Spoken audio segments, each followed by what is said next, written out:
You know, this person once said in front of friends, he said, you know, I've never been to a nightclub before.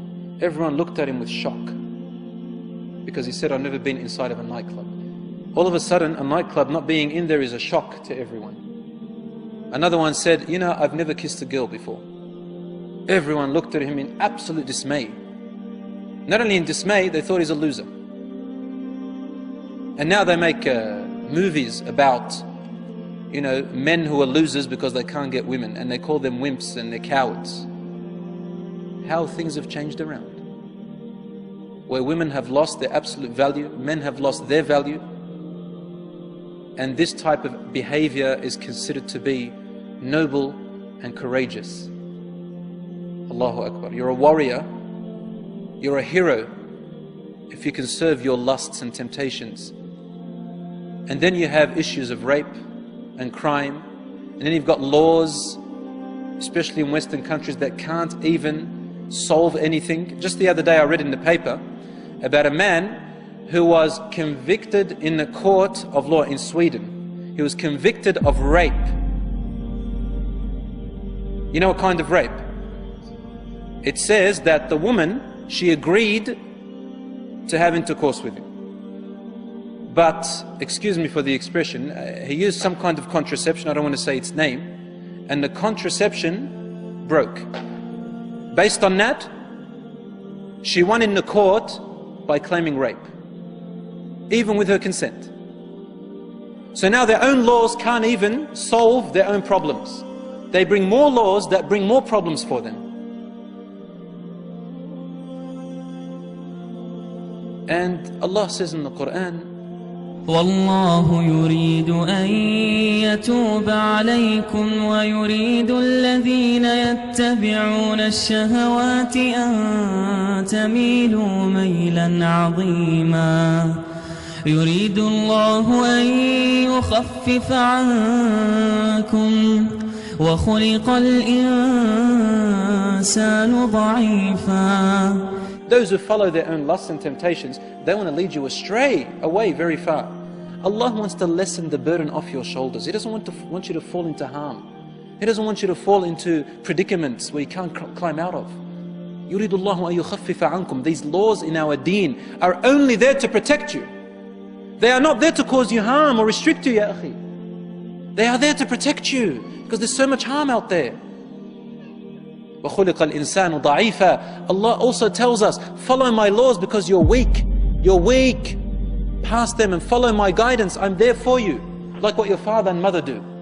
To keep you away from fire, keep you away from harm. They restrict you and place boundaries around you. We need boundaries from Allah, otherwise we fall into harm. And then there's AIDS, and there's HIV, and there is unwanted pregnancies by girls who are only 13 years old. 13, 12. 12, 13. And what happens to the child? They put up for adoption. The child grows up without a father or mother. What oppression! What oppression! Only to repeat the same thing again and again.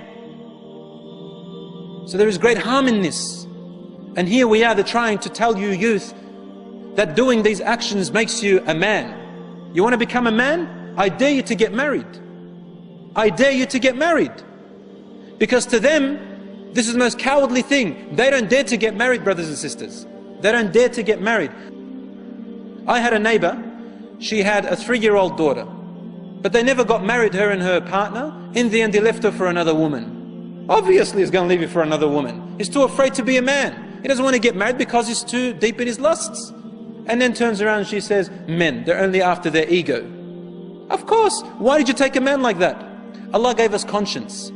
Allah gave us guidance in our brains to think with. And so Allah forbids us from these things because not to bring us harm. And you know what's sad? Unfortunately, 80% of the time, majority of the time, women are the victims. Women are the victims in this situation. So you can see it's reversed now. What does the man want? The man wants to use and abuse the woman. Use and abuse the woman. And you know what? If these young girls were able to look inside and read what's in the mind of young men these days, well, I don't think any of them will even hang around as much as 10 kilometers away from a man, close to a man. They wouldn't want to. But the men, they like to deceive women, wicked men. They like to deceive women, wicked men, non-God-fearing we're talking about. And then you get this poor woman who thinks that, oh, he's my boyfriend. We're going to stroll, this is the image she has in her head. We're going to stroll in the park. He's going to pick up a daffodil and give it to me. Or a rose. Hand in hand together.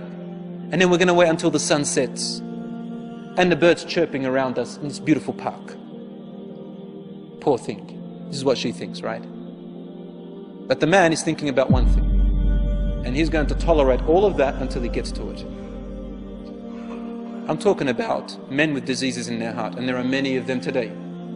With the tabloid, with all the sceneries that you have out there, and all the things that are occurring, I feel very sorry for a lot of women, and I feel very sorry for a lot of men who have sold their youth and sold their chastity, sold their dignity to be so cheap.